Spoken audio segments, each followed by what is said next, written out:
What's going on, guys? It's the Bearded One back with another beer review, and this one is bittersweet. Um, we're doing Pants Brewery American Amber. This is a brewery that's pretty blue collar, if you will. Blue pants, blue collar. You get the gimmick. From 30 minutes northeast of me in Madison, Alabama. Well, actually, they're no longer a brick and mortar brewery anymore. Sad to say, but they've closed their doors. You can go to bluepants.com or bluepantsbrewery.com. I don't know. Just Google bluepantsbrewery.com and you'll find out. They have a whole letter they wrote on the front page, and the website is still functional, but I mean, why would you want to go there? It breaks my heart. I will say I don't want to be fake about my relationship with Blue Pants. I never really drank Blue Pants, so I don't want to be like the guy that acts like he's when somebody in your circle dies and somebody wants to act like they knew this person all along. I don't want to act like I was the hardcore fan of Blue Pants, but I still feel like they had a place in Madison, in the beer scene in Alabama, and I never want to see a brewery go under. I did visit Blue Pants one time. I went to their brewery, and I had the Knickerbocker, and I had one or two more beers, and I met a pretty eccentric gentleman who had what's called a battle mug. He put like a kickstand on his mug, and he had all these weird trinkets. He had like a scope on his mug. It was cool. It's like an internet thing. I went there with one of my friends who doesn't live in the area anymore either, so there's that. But I took a tour of the brewery at the time, so at least I can say I went to the brewery, and I've had a few beers. This won't be my first beer, but I've never had the American Amber. In fact, it was the only Blue Pants anything left in my favorite beer store, so I had to get it because they're no longer in production anymore. Well, the brewery is shut down, but from what I read, I did read the letter.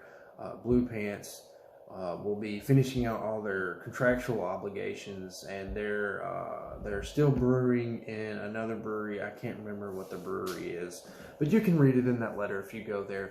It's still bittersweet, though. It doesn't change the fact that we're losing a brewery on the scene, and I just never want to see anybody go under, because it takes a lot of hard work to be a brewer, and when those guys go under, you just feel really bad for them.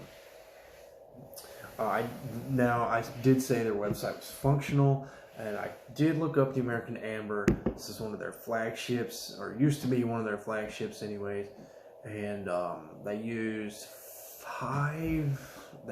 2-row, Munich, Crystal 60, and then like 2 others, and then they only use Centennial hops in this beer.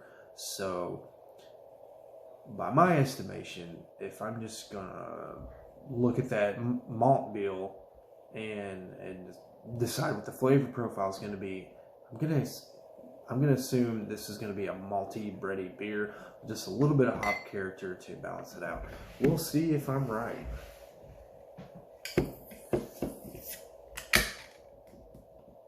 There is no date on this can. So I have no idea how old it is.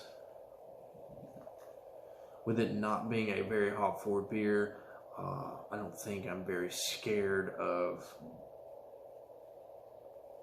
the age, if there's any age on it. I didn't pour it very aggressively, so not a lot of head going on here.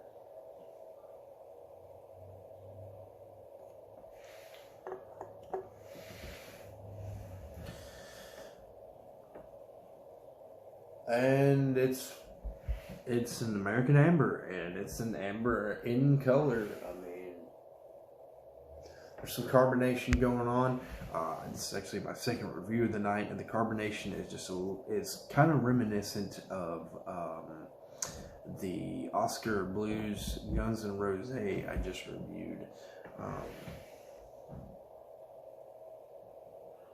It's not as volatile as that Guns and Rosé, but it's definitely the bubbles kind of float the same way. The head's almost gone. There's almost no head going on this thing. Unusual standard amber ales, which little factoid, amber ale was actually my favorite style when I was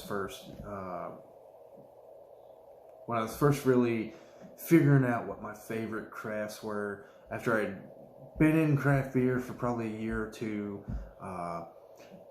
amber ale was really the one that stuck out to me. That style, and I chased amber ales for a little bit because I was just too scared, to branch out. Oh yeah, it's a malt bomb. I can tell it's complex. There's definitely more than one malt thing going on. Yeah, there's like some caramel, and then I want to say there's toffee on top of that, or underneath it, whatever you want to say.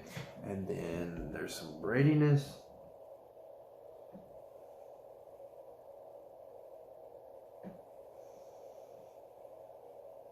Yeah, I smell a little bit of roast up the edge of my nose into it.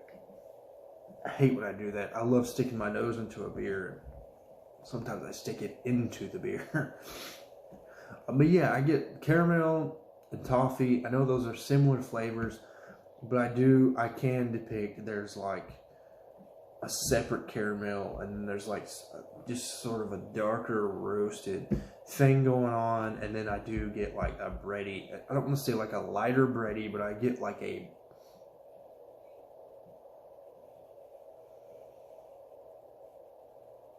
do get like a lighter bready thing. I kind of smell Tootsie Roll. I'll be honest with you.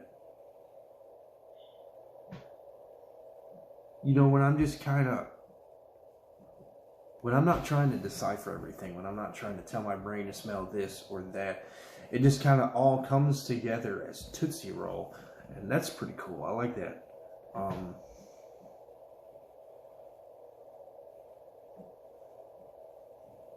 It smells kind of bitter, but I don't think I get the Centennial at all. It's just too delicate for me to pick up. So let's get into the best part of a beer review.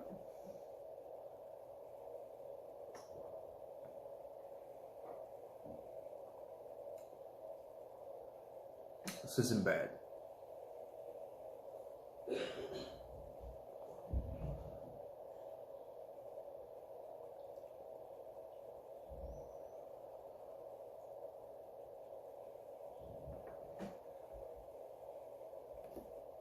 So yeah, that's what's going on. A lot of that caramel, that Tootsie Roll toffee thing going on is in there as well.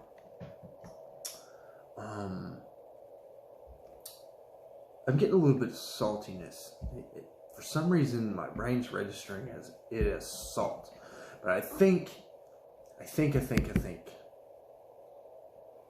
What I think I know about beer is I think that's Centennial bitterness. I don't think that's salt at all, because this is not a Goza. So knowing it's not a Goza, that's telling my logic that it's the Centennial just kind of balancing out all that malt.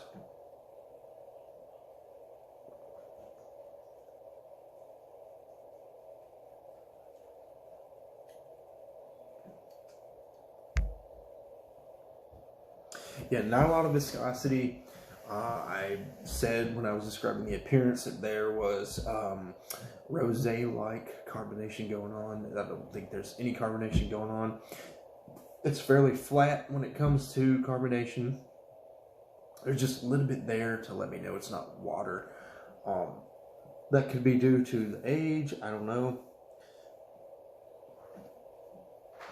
It's coming up, so there's carbonation there for sure. Just not a lot of bubbles per se.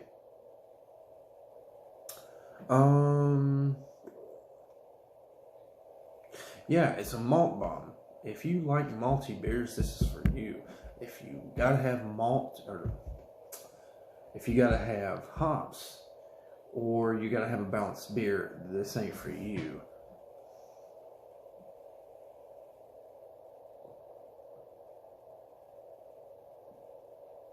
Yeah, it kind of reminds me. I had Dead Guy or Rogue's Dead Guy Ale a while back, and this is kind of like, to me, a maltier version of that Rogue Dead Guy Ale.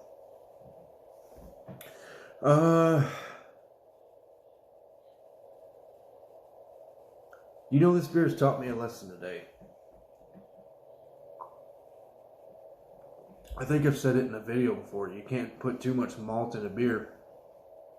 And I think they did. I think they put too much malt in this beer.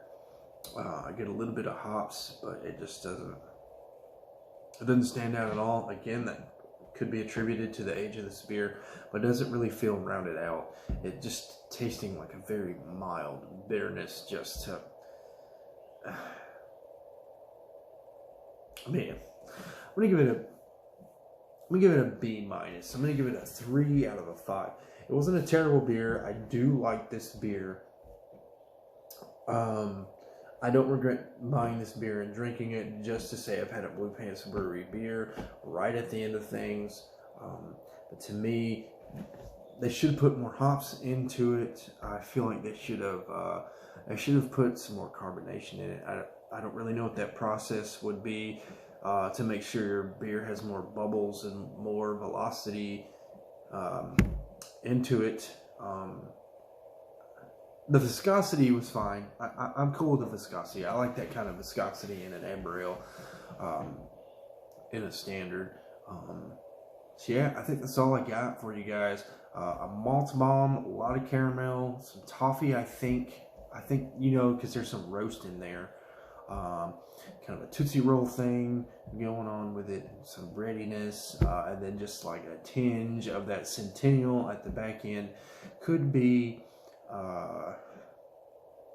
from the age, it could be from the recipe, I don't know.